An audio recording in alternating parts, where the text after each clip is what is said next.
Chapter 1. Mr. Sherlock Holmes. My name is Dr. Watson. I am writing this story about my friend, Mr. Sherlock Holmes, the famous detective. Sherlock Holmes lives at 221B Baker Street in the middle of London.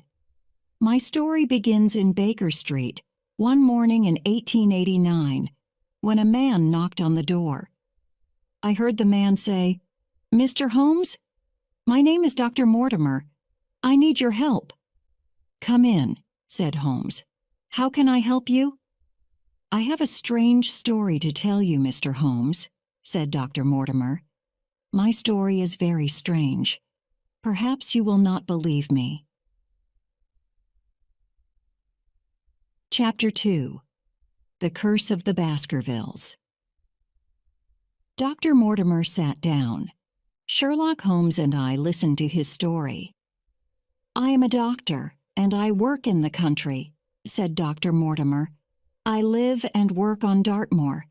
And as you know, Dartmoor is a large, wild place. There is only one big house on Dartmoor, Baskerville Hall. The owner of the house was Sir Charles Baskerville. I was his friend as well as his doctor." "I read of his death in the Times newspaper," said Holmes. "That was 3 months ago," said Dr. Mortimer. "The newspaper reported his death, but it did not report all the facts." "Was there something strange about his death?" asked Sherlock Holmes. "I am not certain," said Dr. Mortimer. "There was a story about a curse on the Baskerville family. Sir Charles believed this old story." "A curse?" I asked. "What do you mean?" "Here is the story," said Dr. Mortimer. He took a large piece of paper out of his pocket. "Please read this. It is the story of the curse of the Baskervilles." Holmes took the paper and read it. "It is called the Hound of the Baskervilles," he said. He showed me the paper. This is what it said.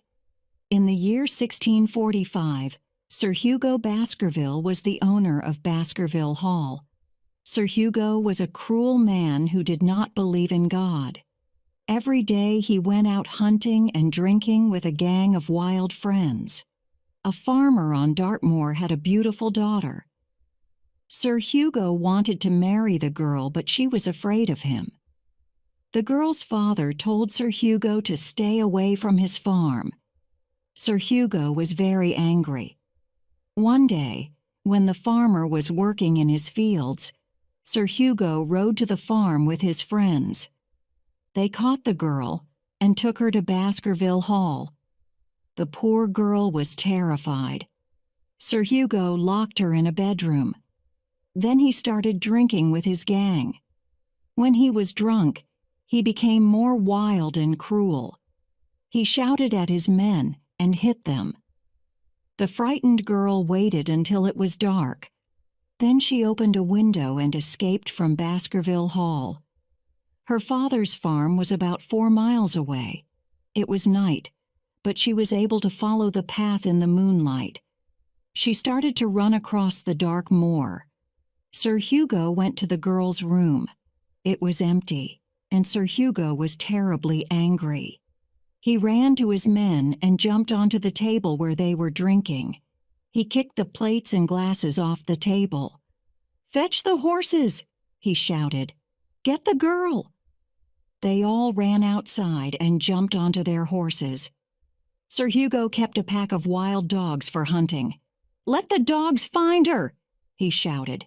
"The devil can take me if I do not catch her!" The dogs ran out across the dark moor. Sir Hugo and his men rode after them. The dogs barked and Sir Hugo shouted. Then they heard another noise. It was louder than the noise of barking and shouting. The dogs stopped and listened. They were afraid. The men heard the noise too. It was a loud and deep howling sound, the sound of a huge dog howling at the moon. The men stopped their horses, but Sir Hugo rode on. He wanted to catch the girl. Sir Hugo did not catch the girl. Suddenly his horse stopped and threw him to the ground. The horse ran away in terror. In the moonlight, the men saw a strange black animal. It looked like a dog with huge, fiery eyes, but it was as big as a horse. All the men became very frightened. The huge black dog jumped on Sir Hugo Baskerville and killed him. The other men ran away into the night, and Sir Hugo was never seen again. Since that time, many of the sons of the Baskerville family have died while they were young. Many of them have died strangely. This is the curse of the Baskervilles. The black dog, the Hound of the Baskervilles, still walks on the moor at night. Well, Mr. Holmes, what do you think of this story? Asked Dr. Mortimer. I do not think it is a true story, said Sherlock Holmes. Why do you show me this story? Do you believe it? Before Sir Charles Baskerville's death, I did not believe the story, Dr. Mortimer answered. But Sir Charles believed the story. It worried him. He became ill and his heart was weak. Why did he believe this story? I asked. Because he saw the hound on the moor, answered Dr. Mortimer. Or he thought he saw it. When Sir Charles told me this story, I told him to take a holiday. I told him to go to London for a few weeks and forget all about the curse. Did he take a holiday? I asked. No, said Dr. Mortimer.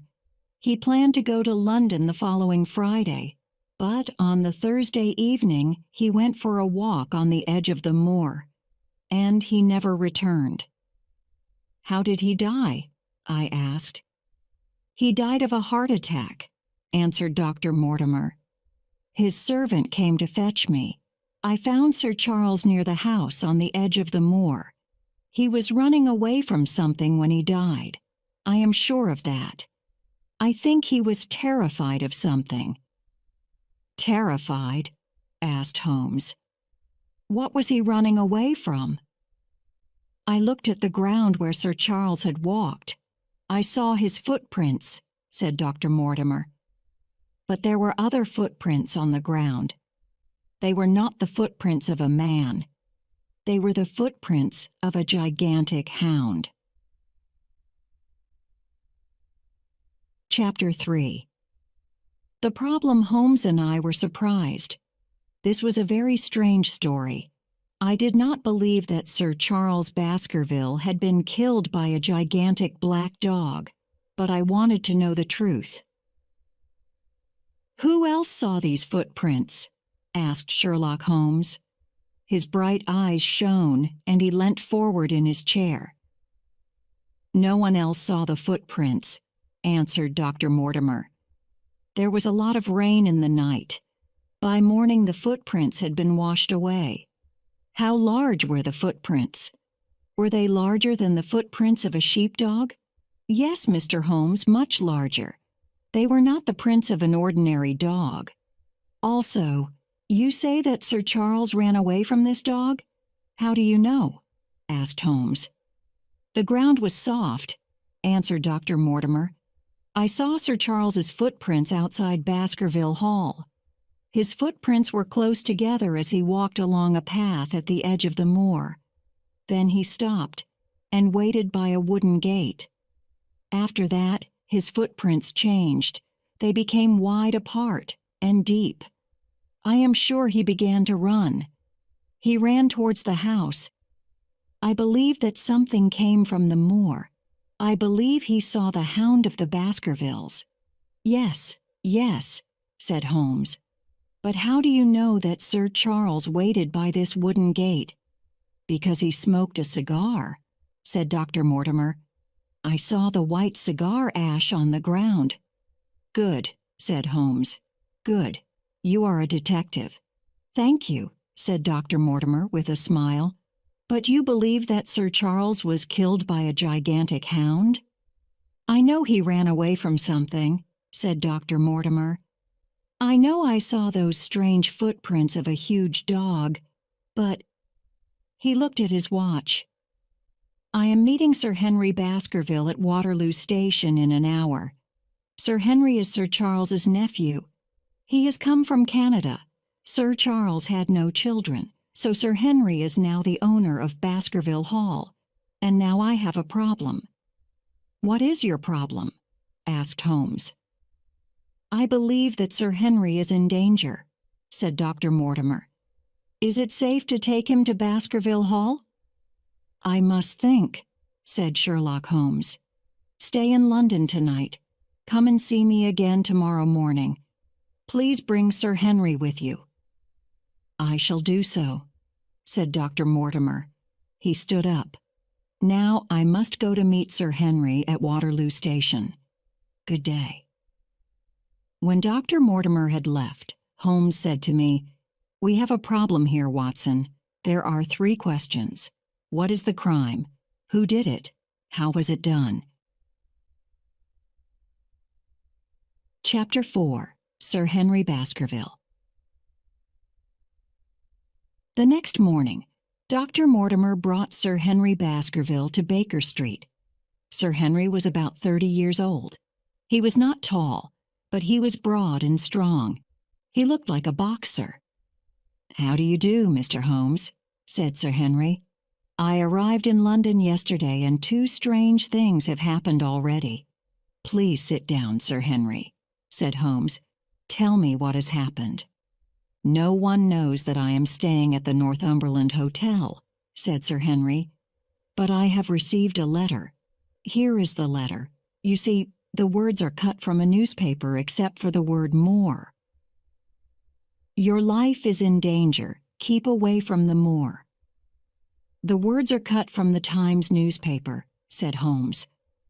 "But how did this person know where I am staying?" asked Sir Henry.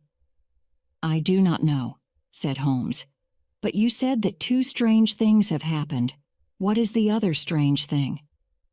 "I have lost a boot," said Sir Henry. "Someone has stolen one of my boots at the hotel." "One of your boots?" asked Holmes. "Someone took only one?" "Yes," answered Sir Henry. "The boots are new. I bought them yesterday and I have never worn them. But why take only one?" "That is a very good question," said Holmes. "I would like to visit your hotel. Perhaps I shall find the answer." "Then please join us for lunch," said Sir Henry. "Now, if you will excuse me, I have some other business. Shall we meet at 2 o'clock for lunch at the Northumberland Hotel?" "We shall come at 2, said Holmes. Sir Henry Baskerville and Dr. Mortimer left the house and walked along Baker Street. Sherlock Holmes watched them through the window of his study. "Quick, Watson, we must follow them," said Holmes. I put on my hat and followed Holmes into the street. "Why are we following them?" I asked in surprise. "Because, my dear Watson, someone else is also following them," said Holmes. "Look, there is the man, there in that cab." I looked where Holmes was pointing. A horse-drawn cab was moving slowly along the street. A man with a black beard was sitting in the cab. He was watching Sir Henry and Dr. Mortimer as they walked towards Oxford Street. The man with the black beard turned round as Holmes pointed at him. He saw us and shouted to the cab driver, "Drive, drive quickly!" The cab driver whipped the horse, and the cab disappeared round a corner. "I think we have the answer to one of our questions," said Holmes. "That man with the black beard followed Sir Henry to the Northumberland Hotel. He is the man who sent the letter." Chapter 5. The Stolen Boot. We arrived at the Northumberland Hotel at 10 minutes to 2. Sir Henry Baskerville was talking to the hotel manager. "2 boots in 2 days," Sir Henry said loudly. "2 boots have disappeared from my room. 1 new boot and 1 old boot." "We shall look everywhere, sir," said the manager. "We shall find your stolen boots." Sir Henry was silent while we ate lunch. He was angry about his stolen boots. "Tell me, Mr. Holmes," said Dr. Mortimer, "is it safe for Sir Henry to go to Baskerville Hall?" "It is safer than staying in London," said Holmes. "Do you know that a man followed you this morning?" "Followed us?" said Dr. Mortimer in surprise. "Who followed us?" "A man with a thick black beard," said Holmes. "Do you know a man with a black beard?" "Yes, I do," replied Dr. Mortimer. "The servant at Baskerville Hall has a thick black beard. His name is Barrymore. I can't think why he is following us, but I am sure Sir Henry is in danger. It is better if Sir Henry stays here in London." "No, you are wrong," said Holmes. "There are millions of people in London. We cannot watch them all. There are not as many people on Dartmoor. Everyone will notice someone who is a stranger." "But this man may not be a stranger," said Dr. Mortimer. "I agree," said Holmes. "That is why Sir Henry must not stay at Baskerville Hall alone. I myself will be busy in London, but my good friend Dr. Watson will go with you to Dartmoor." "Oh, yes, of course," I said. "I will certainly go to Dartmoor." "Thank you, Dr. Watson," said Sir Henry. "You will be very welcome at Baskerville Hall." "Good," said Holmes. "Now, Sir Henry, tell me about the other boot which has been stolen." "It is one of an old pair of boots," said Sir Henry. "How strange," said Holmes. "And tell me, Sir Henry, if you die, who will become the owner of Baskerville Hall?" "I don't know," replied Sir Henry. "Sir Charles had 2 brothers, my father, who went to Canada, and a younger brother called Roger. But Roger never married and he died in South America. I have no living relatives. I don't know who will get all my money if I die today. And may I ask, how much money do you have?" "Certainly, Mr. Holmes. Sir Charles left me a fortune of £1,000,000, said Sir Henry. "Many men will murder their best friend for £1,000,000, said Holmes. Chapter 6. Baskerville Hall.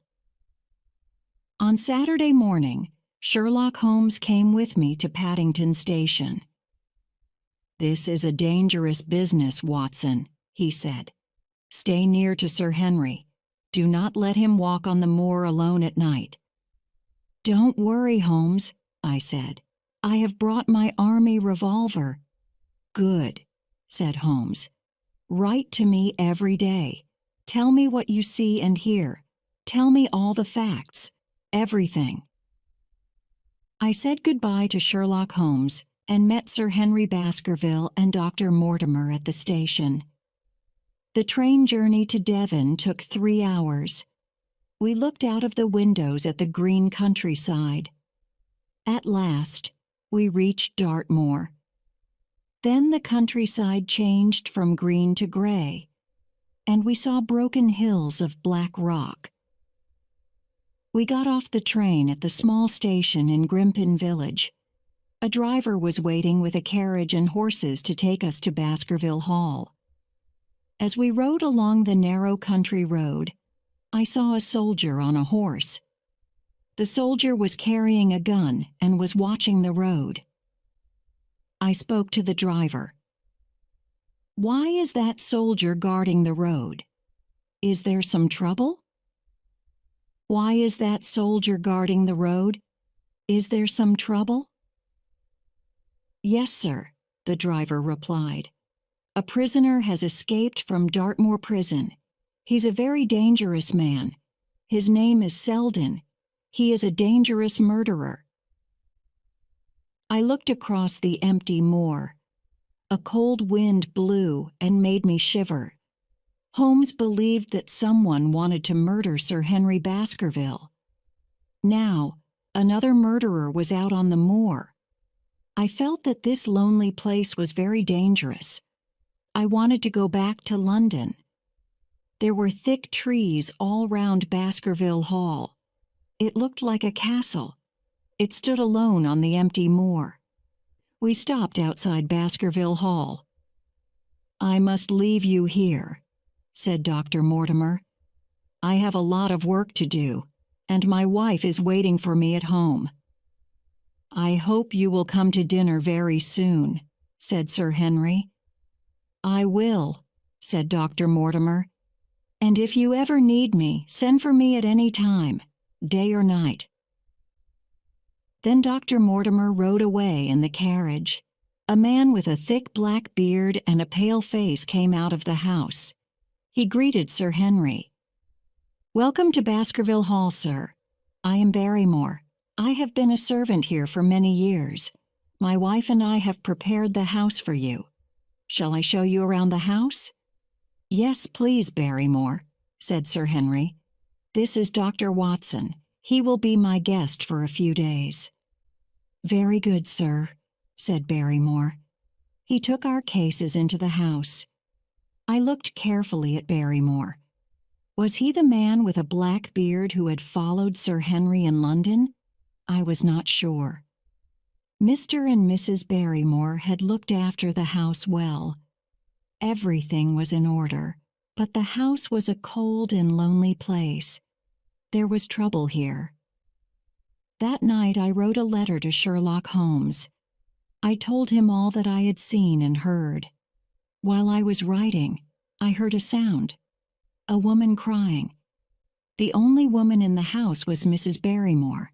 I wondered why she was so unhappy. Chapter 7. The Stapletons of Merripit House. At breakfast next morning, I asked Sir Henry, "Did you hear a woman crying in the night?" "I heard a sound like crying," said Sir Henry, "but I thought it was the wind on the moor." Sir Henry had many papers to read. I left him sitting at his desk and went for a walk on the moor. I walked for 2 or 3 miles across the empty moor. Then, behind me, I heard a voice call, "Dr. Watson!" I looked round. I thought it was Dr. Mortimer, but I saw a stranger walking towards me. "My name is Stapleton," said the man. "How do you do, Dr. Watson? I saw Dr. Mortimer this morning and he told me your name. I have heard about you. You are the friend of the famous detective, Sherlock Holmes, aren't you?" "Yes, Mr. Stapleton, I am," I said. "And is Mr. Holmes staying at Baskerville Hall too?" asked Stapleton. "Is he interested in Dartmoor?" "Mr. Holmes is in London," I said. "He is a busy man." "Of course," said Stapleton. "Please come and see my house. It's very near here. I live with my sister." Stapleton led me along a narrow path across a wide, flat part of the moor. The land around us was a strange green color. We walked towards a hill of gray rock. "Be very careful, Dr. Watson," said Stapleton. "Stay on the path. We are in the Great Grimpen Mire. There is a sea of soft mud underneath the grass. If you fall in, you will never get out again." "Thank you for telling me," I said. "But why do you live here? It is a dangerous and lonely place." "I am a naturalist. I study nature," said Stapleton. "There are many interesting flowers and birds on the Great Grimpen Mire, and there are some unusual animals on Dartmoor." At that moment, we heard a strange sound. It was a deep howling sound, the sound of a large dog. It came from some distance away. "Stapleton, is that the sound of a dog?" I asked. "It is only the sound of the wind," said Stapleton. "The wind blows through the rocks and makes strange sounds. But here is my house, Merripit House on the moor." He pointed to the long, low farmhouse which we could see near the hill. "And my sister is coming to meet us." Miss Stapleton was a very attractive woman. She was slim and tall, with beautiful dark eyes. I thought she looked very different from her brother. She had dark hair, but her brother had fair hair. They were both about 30 years old. Stapleton looked a little older. He was a small, thin, clean-shaven man with a long face. "How do you do, Miss Stapleton?" I said. "Your brother has told me about the great Grimpen mire and the unusual flowers and birds. Did you hear that strange sound a moment ago? Does the wind often make this sound?" "I heard nothing," Miss Stapleton said quickly. She looked at her brother, and I saw fear in her eyes. Her brother looked at her angrily. "Let us show Dr. Watson our house," he said. I stayed for a short time. Stapleton showed me his collection of flowers and butterflies. "I will come to Baskerville Hall to visit Sir Henry this afternoon," said Stapleton. "Will you tell him?" "Of course," I replied. "Now, if you will excuse me, I must go back to Baskerville Hall. I hope to see you again soon." "Stay on the path," said Stapleton. "Remember the great Grimpen mire. Many men have died in it." Miss Stapleton walked outside with me. She spoke quickly, in a quiet voice. "Dr. Watson, I want to tell you about the strange sound you heard. The people here say that it is the sound of the Hound of the Baskervilles. They say it killed Sir Charles, and now it will kill Sir Henry. But please do not tell my brother that I spoke to you. Now, go back to London. Go back today." She went into the house quickly. I walked along the narrow path slowly, thinking about what she had said. Chapter 8. Dr. Watson's First Report. Baskerville Hall, Dartmoor, 13th October, 1889. My dear Holmes, I wrote and told you about Baskerville Hall and the people who live here. Now I have more facts to tell you. First, I will draw a map of the area. It will help you to understand my story. Baskerville Hall is about 2 miles southwest of Grimpen Village. I walked to the village to post letters. There are trees all round the hall, and a long avenue leads to a small summer house in the garden. Sir Charles Baskerville died near the summer house. I have marked the gate on the map. It is where Sir Charles stood and smoked a cigar. The gate opens onto the moor. I have told you about the neighbors. Dr. Mortimer lives nearby, about halfway between the villages of Grimpen and Coombe Tracy. I have met the Stapletons. Their house is about 3 miles from the hall. It is on the other side of High Tor. There is one man I have not met, but Dr. Mortimer has told me about him. His name is Mr. Frankland, and he lives at Laughter Hall. He has a large telescope and is interested in astronomy. He uses his telescope to look at the stars. In the past few days, he has not looked at the stars. He has looked at the moor. He is watching the moor because the police have not caught the murderer, Selden. Mr. Frankland watches the moor looking for strangers. But I do not think that Selden is hiding on the moor. There is no food, and the weather is now very cold. Sir Henry is worried about the Stapletons. He thinks that the murderer may break into their house. He has visited Miss Stapleton several times, and they have become good friends. But Mr. Stapleton is a strange man. He does not like Sir Henry visiting his sister. Now, here is some news about Barrymore, the servant at Baskerville Hall. He looks like the man we saw in the carriage in London. You remember, the man who followed Sir Henry and Dr. Mortimer to Baker Street. I told Sir Henry what I thought, and he called Barrymore and asked him, "Have you been to London recently?" Barrymore says he has never been to London in his life. Also, Sir Henry's question made him angry. He said he wanted to leave Baskerville Hall. Sir Henry said he was sorry. He gave Barrymore some clothes and Barrymore was pleased. Barrymore and his wife thanked Sir Henry very much for the clothes. Then, last night, I saw something very strange. In the middle of the night I heard footsteps, and I looked out of my bedroom door. I saw Barrymore with a candle. I saw him walk to the end of the corridor. He stopped at the large window which looks out over the moor. He held the candle to the window and moved it backwards and forwards. I went to the window of my own room and looked out across the moor. I saw a light moving backwards and forwards. It was somewhere near Hightor, and it was clearly a signal. But a signal for what? Chapter 9. The Light on the Moor, Baskerville Hall, Dartmoor, 15 October 1889. My dear Holmes, I am now able to answer the question at the end of my last letter. I know why Barrymore signaled with a candle. First, let me tell you about Sir Henry and Miss Stapleton. I told you that they are very friendly. I have found out that Sir Henry is in love with her. The truth is, he wants to marry her. Yesterday morning he said to me, "I am going to see Miss Stapleton. I want to go alone."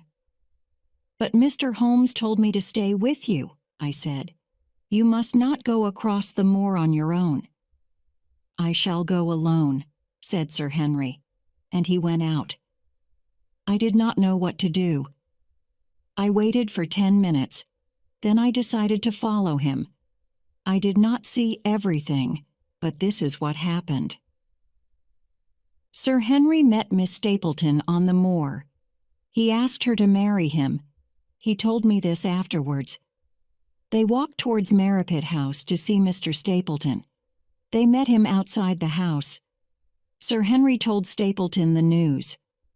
I reached Hightor before Sir Henry met Stapleton, so I saw what happened next. I saw Sir Henry talking to Stapleton. Suddenly, Stapleton became wild and angry. He shouted at Sir Henry.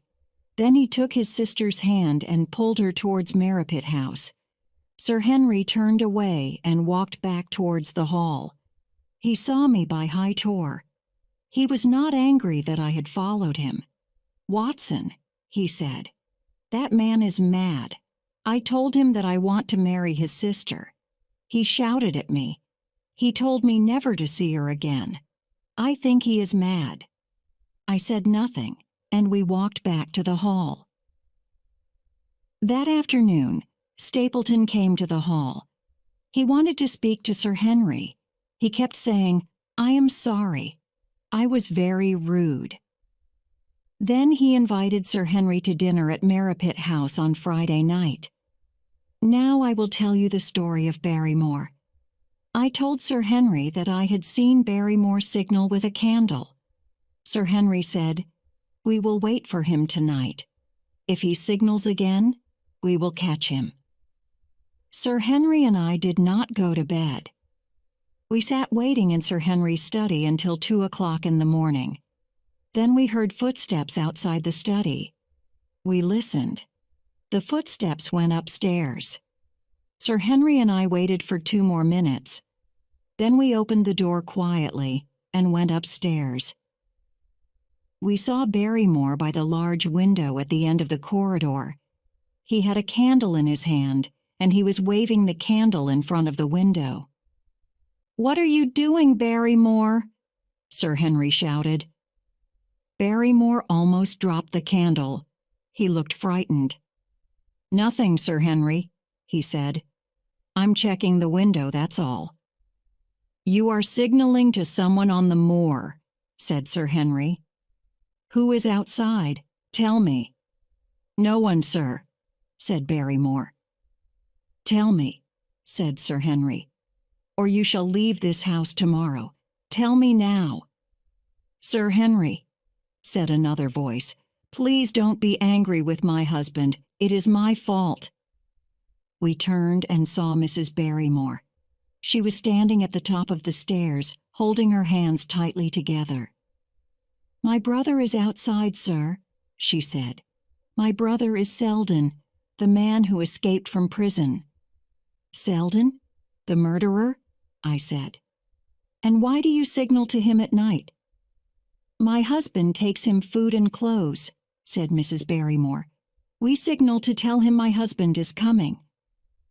"I understand," said Sir Henry. "He is your brother. You must try to help him. Go to your room. We will talk about this in the morning." The Barrymores left the room. Sir Henry turned and spoke to me.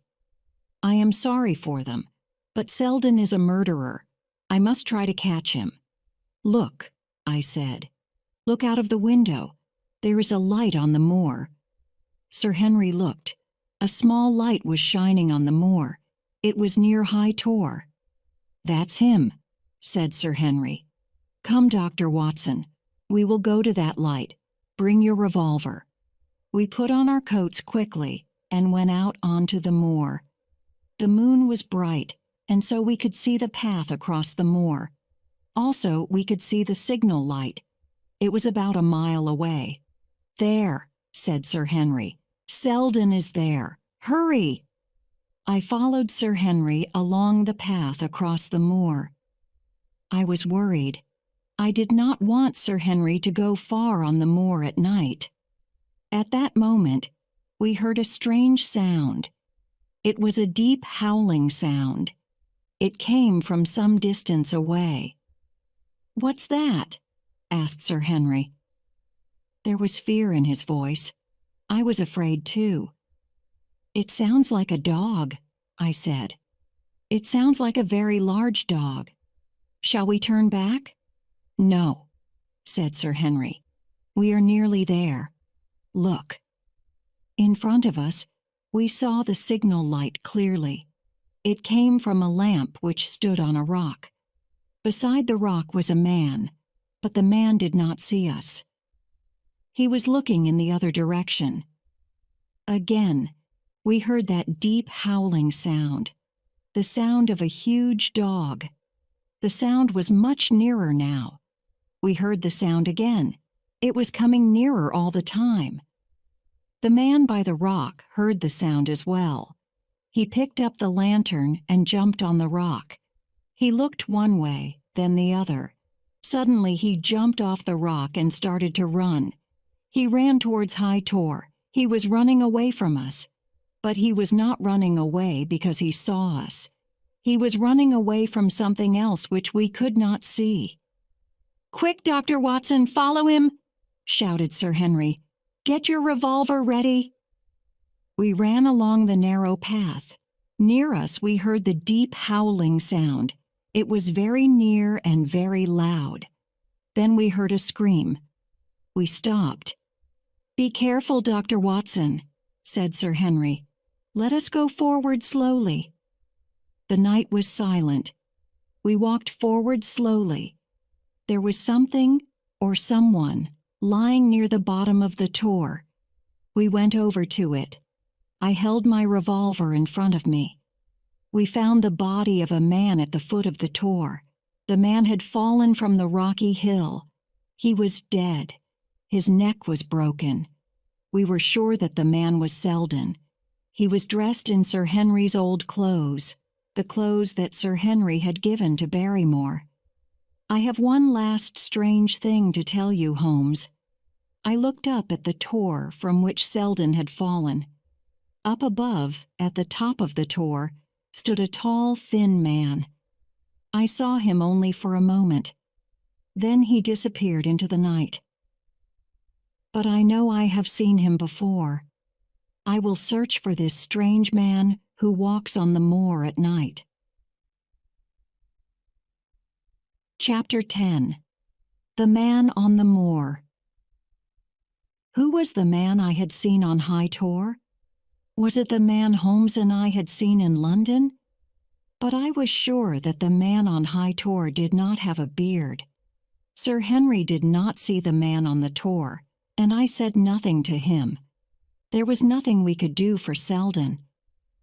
We went back to the house. What had Selden run away from? What had he seen? What had we heard? Was it the Hound of the Baskervilles? I felt safer in Baskerville Hall than out on the moor at night. Sir Henry felt the same. In the morning, we sent for the police. They took Selden's body away. Sir Henry told the Barrymores what had happened, but he did not speak about the strange sounds we had heard. Mrs. Barrymore cried and covered her face with a handkerchief. Mr. Barrymore said, "It had to end." Poor Selden could not have lived on the moor in winter. It is far too cold. "Please forget what I said last night," Sir Henry told them. "I want you to stay at Baskerville Hall." "Thank you, sir.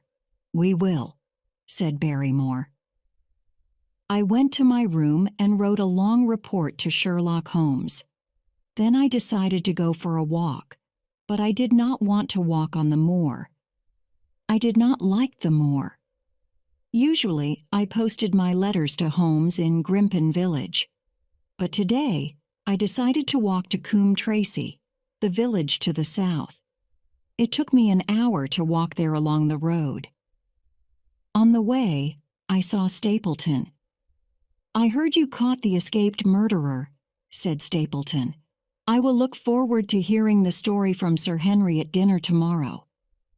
"Sir Henry is looking forward to dining with you and your sister tomorrow," I replied. "And so is my sister," Stapleton said coldly. "I look forward to seeing Sir Henry tomorrow at 8 o'clock. "I will tell him," I said. "Good day." I walked on to Coombe Tracey and posted my letter. I saw a large house outside the village and asked who lived there. "That is Mr. Franklin's house," the village shopkeeper told me. Dr. Mortimer had told me about Mr. Franklin and about Mr. Franklin's interest in the stars. I decided to visit the gentleman and ask to see his telescope. Mr. Franklin was standing by his garden gate. He was a red-faced, elderly man with white hair. "Good day," I said. "My name is Watson." "Dr. Watson?" asked Mr. Franklin. "Yes," I replied. "I heard that you caught Selden last night on the moor," said Mr. Franklin. "I nearly caught him myself." "How did you do that?" I asked in surprise. "With my telescope. Come and see." Mr. Franklin showed me into his house. I was very interested in his telescope. It was very large and powerful. "I saw a man on the moor a number of times," said Mr. Franklin. "Why did you not tell the police?" I asked. "I was not sure that it was the murderer," he replied. "I began to think that perhaps there were two men on the moor. But why would anyone want to live out on the moor? There is no food, and the weather is cold. Then yesterday, I saw something." "What did you see?" I asked. "I saw someone taking food out on the moor," answered Mr. Franklin. "At night?" I asked. I thought of Barrymore and his signal light. Perhaps Mr. Franklin had seen Barrymore taking food and clothing out to Selden. "No," said Mr. Franklin. "I saw a boy taking food during the day, and letters." "Letters?" I asked. "Are you sure?" "Very sure," said Mr. Franklin, "because I know the boy. I asked the postman and learnt that the boy collects letters every day." "And where does he take them?" I asked. "Look through the telescope," said Mr. Franklin. "Look at that old farmhouse to the right of High Tor. That is High Tor Farm. Someone lives there, but I do not know who. He is a stranger." I looked through the telescope at High Tor. On the left of the Tor, I saw the roof of Merripit House, where the Stapletons lived. On the right, I saw an old farmhouse. The roof was broken, and so was one wall. But I saw smoke coming from the chimney. "Thank you, Mr. Franklin," I said. Whoever lives there is not Selden. Selden is dead. I said goodbye to Mr. Franklin. Then I decided to walk across the moor and look at old High Tor Farm. It was a mile or two away, and I reached it late in the afternoon. The sun was low in the sky, and the air was cold. I walked up to the farmhouse slowly. The door broken, and I looked inside. The farmhouse was empty and silent. Part of the farmhouse was dry, where the roof was not broken. There was a wood fire on the floor and a bed in the corner. A lamp stood on a table with a pile of papers next to it. I went into the farmhouse carefully. I put my hand into my jacket pocket where I kept my army revolver. I walked slowly to the table and looked at the pile of papers. I saw one of my own letters. Someone had stolen one of my own letters. Who lived in the farmhouse? Was it the man with the black beard? Was it the man I had seen on the tour? I soon found out, as I heard the sound of footsteps outside. I took my revolver out of my pocket and turned towards the door. A tall, thin man stood in the doorway with his back to the setting sun. I could not see his face. "It is a lovely evening, isn't it, Watson?" the man said. The man was Sherlock Holmes. Chapter 11. High Tor Farm. "Holmes," I said in surprise, "what are you doing here?" "I am watching," said Holmes. "I am waiting for the murderer to show himself." "The murderer? Do you mean Selden? Selden is dead." "I know. I was on the tour last night and saw what happened," Holmes said. "Someone wanted to kill Sir Henry Baskerville, not Selden." "But how long have you been here?" I asked. "And why are you here in secret?" "I came here on the same day as you," answered Sherlock Holmes. "I came in secret because the murderer is clever. He will not show himself if he knows I am here." "And what about my letters?" I asked. "Have you read them?" "Yes, I have," Holmes replied. "They were sent to me from London, but I have not read your report of last night. Come, tell me about it as we walk to Baskerville Hall." He left the farmhouse, and I walked quickly after him. The sun had gone down, and it was getting dark. A thick white mist was rising from the moor. "You are a good detective," said Holmes. "Tell me, how did you find me? How did you know I was at High Tor Farm?" "I did not know it was you," I answered. "Mr. Franklin saw you through his telescope, and he saw the boy who brought you food and letters. He thought you were Selden, the murderer. Also, I saw you last night on the tour." "I see," said Holmes. "If you saw me, I think the murderer of Sir Charles Baskerville saw me too. He will want to kill me as well as Sir Henry." "So," I said, "you think that Sir Charles was murdered?" "I am sure of it," said Holmes. "Now stay on the path." It was dark, and the moon had not come up. We had to walk carefully. The path went through the Great Grimpen Mire, and a sea of soft mud lay under the grass on either side of us. Behind us, we heard that strange sound, the deep howling sound I had heard on the moor last night. It made me shiver with fear. "What is it, Holmes?" I asked. "Do you know what makes that sound?" "No," he answered. "But the village people say it is the Hound of the Baskervillas. I will not go back to High Tor Farm tonight. Come, we must hurry. Keep your revolver ready." We walked quickly along the dark path. I was pleased to see the lights of Baskerville Hall in front of us. I was afraid of what was behind us, out on the moor at night. Chapter 12. Setting the Trap. "Mr. Sherlock Holmes," said Sir Henry Baskerville. "What a surprise! Welcome to Baskerville Hall." "Thank you," said Holmes, "but you did not obey my orders. Last night you went out on the moor. You were nearly murdered." "But I did not go alone," said Sir Henry. "Dr. Watson was with me. He has a revolver to protect me." "And I shall protect you too," said Holmes. "Next time you go out on the moor at night, both Dr. Watson and I will go with you." "The next time," Sir Henry began. "The next time will be tomorrow night," said Holmes. "Dr. Watson tells me that you are going to dinner at Merripit House on the moor. I believe the Stapletons have invited you." "Yes," Sir Henry said. "And has Dr. Watson told you that I want to marry Miss Stapleton?" "Yes, he has," said Holmes. "Now I would like to ask Barrymore some questions." Sir Henry called for his servant, Barrymore.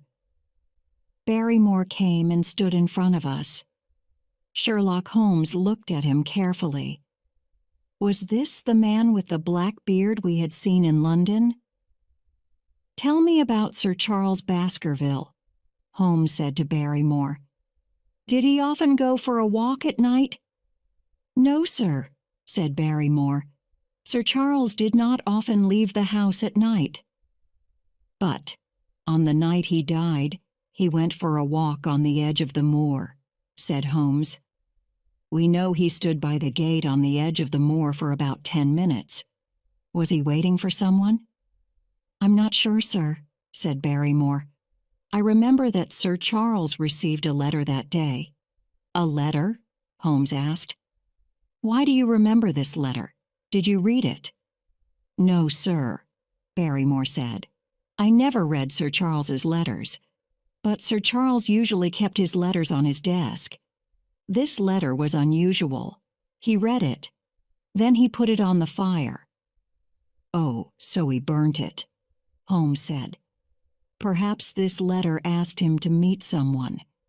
Perhaps he went to this meeting and met someone, or something." "But why did Sir Charles burn the letter?" I asked. "Why do people burn letters, Watson?" asked Holmes.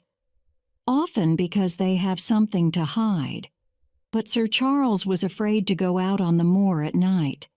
Dr. Mortimer told us that Sir Charles believed the story of the Hound of the Baskervilles. Why would he go out on the moor alone at night? If he was going to meet someone, it was someone he knew. But why meet on the edge of the moor?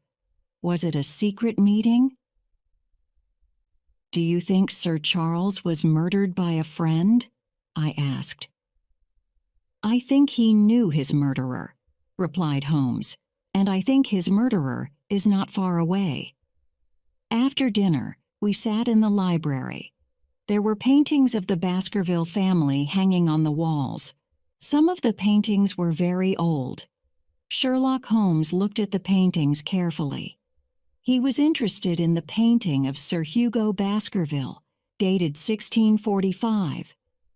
"Interesting, Watson, very interesting," said Holmes. "Here is a painting of Sir Hugo, the man who started the story of the Hound of the Baskervilles. I am able to remember faces.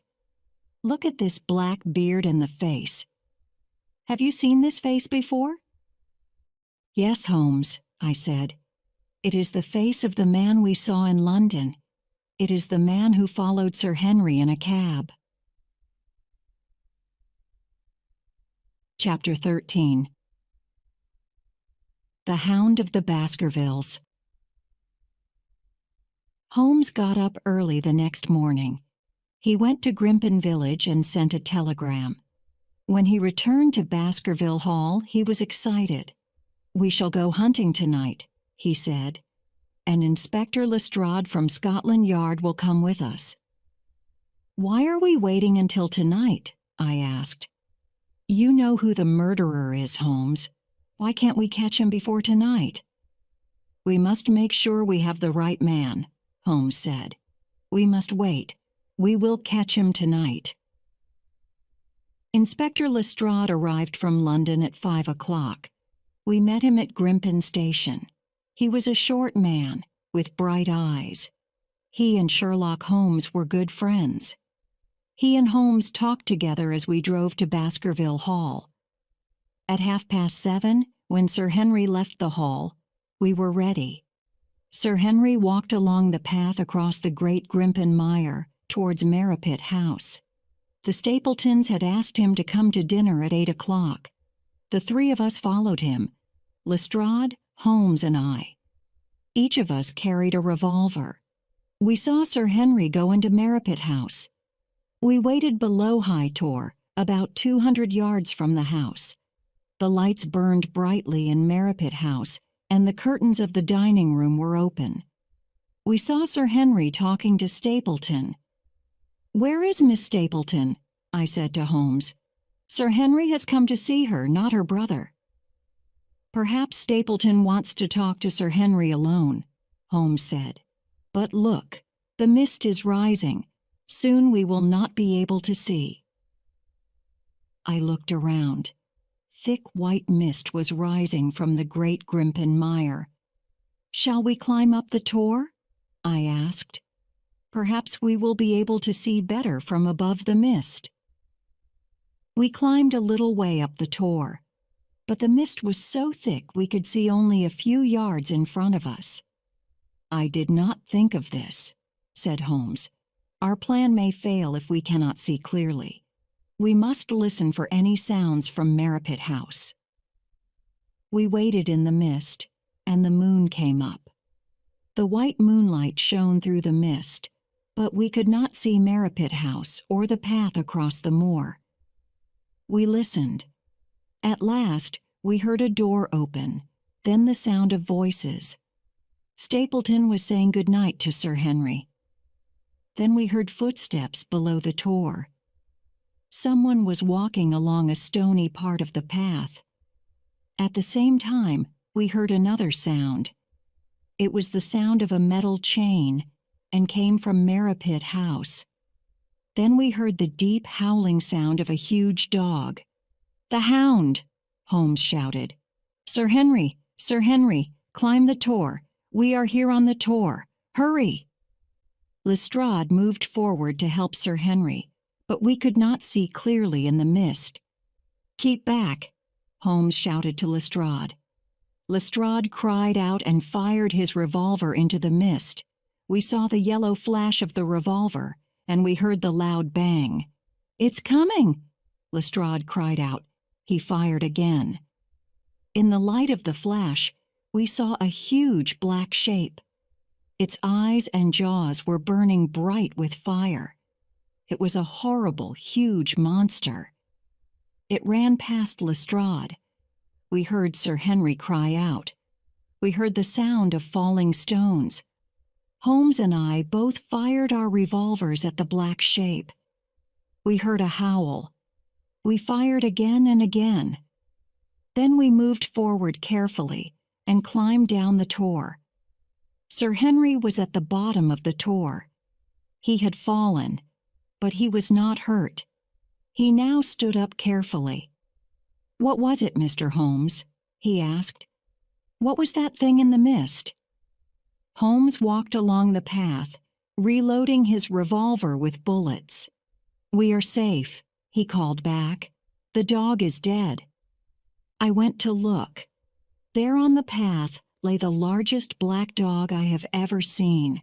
Fire burned around the dog's eyes and mouth. Blood was pouring from its head. "Could it have killed Sir Henry?" I asked. "It would have frightened him," said Holmes. "The path across the Great Grimpen Mire is narrow. If he had run in the dark, Sir Henry would have fallen into the mire and died." "But where did it come from?" I asked. "And why is its head burning with fire?" "I believe it was kept in Merripit House," said Holmes. "The fire is easy to explain." He touched the dog's head with his fingers. "It is a special paint," he said. "Come, let us find the murderer." We walked back to Merripit House. The door was open. Sir Henry went into the house. "Miss Stapleton!" he shouted. "Where is she? She did not join us for dinner." A sound came from one of the rooms. Sir Henry pushed the door open. Miss Stapleton lay on the bed. Her hands and feet were tied together. There was a cloth tied across her mouth. Sir Henry cut the rope around her hands. Holmes took the cloth from her mouth. "Where is your brother, Miss Stapleton?" Sir Henry asked. Miss Stapleton looked at the floor. "Gone," she said. "My husband has gone." "Your husband!" shouted Sir Henry. "You are Mrs. Stapleton." "Yes, I am his wife," she said. "But his name is not Stapleton. He is the son of your dead uncle, Roger Baskerville. He is your cousin." Out on the moor we heard a terrible cry. We ran outside. The mist was thick on the great Grimpen world. The cry came again, and then a loud scream. Then silence. "I believe that the great Grimpen Mire has taken your cousin," Holmes said to Sir Henry. "He has fallen into the world. We shall never find his body." Chapter 14. Back in Baker Street. "There are still some things I don't understand," I said to Holmes. "Tell me, who was Stapleton? Why did he want to kill Sir Henry?" "It is simple, my dear Watson," said Holmes. "Remember, Sir Charles had two brothers. The youngest brother, Roger, was a bad man. He got into trouble over money and went to South America. He died in Venezuela. He did not marry, so no one knew he had a son." "And this son called himself Stapleton?" "Yes, and the son was both bad and clever. He wanted the Baskerville money. There were only two Baskervilles left alive, Sir Charles and Sir Henry. If they died, Baskerville Hall would belong to Stapleton." "What about his wife? Why did Stapleton say she was his sister?" "At first, Stapleton wanted her to marry Sir Charles or Sir Henry. That was a way of getting the money." "What an evil man," I said. "But she did not want to help Stapleton. She tried to warn both of them, didn't she?" "Yes, she tried to meet Sir Charles the night he died. But Stapleton found out. Stapleton waited for Sir Charles and frightened him to death with the black dog. Also, Mrs. Stapleton sent the note to Sir Henry at the Northumberland Hotel. Then Sir Henry fell in love with Mrs. Stapleton, so Stapleton was worried and angry. At last, Stapleton had to tie her up to stop her telling Sir Henry." "And Stapleton was the man with the black beard?" "Yes, he tried to hide his face. He put on a beard when he followed Sir Henry in London." "What about the missing boots?" I asked. "The dog and the boots go together," Holmes said. "Stapleton knew the silly story about the Hound of the Baskervilles, and he knew that Sir Charles believed the story. So Stapleton bought that huge black dog and let it walk on the moor at night. But the boots," I said. "What about the stolen boots?" "Watson, you are very slow," said Holmes. "It was a hunting dog. Hunting dogs will follow a smell. Stapleton wanted some of Sir Henry's clothes to give to the dog. He paid a waiter at the hotel to steal the boots. But the first boot did not work because it was new. It did not have Sir Henry's smell. Then remember, the dog hunted Selden because Selden was wearing Sir Henry's old clothes." "What a strange story," I said. "Stapleton was clever." "Yes, my dear Watson," said Holmes. "I needed your help to catch him. Now, why don't you write about it? Perhaps you can call your story The Case of the Stolen Boot." The end.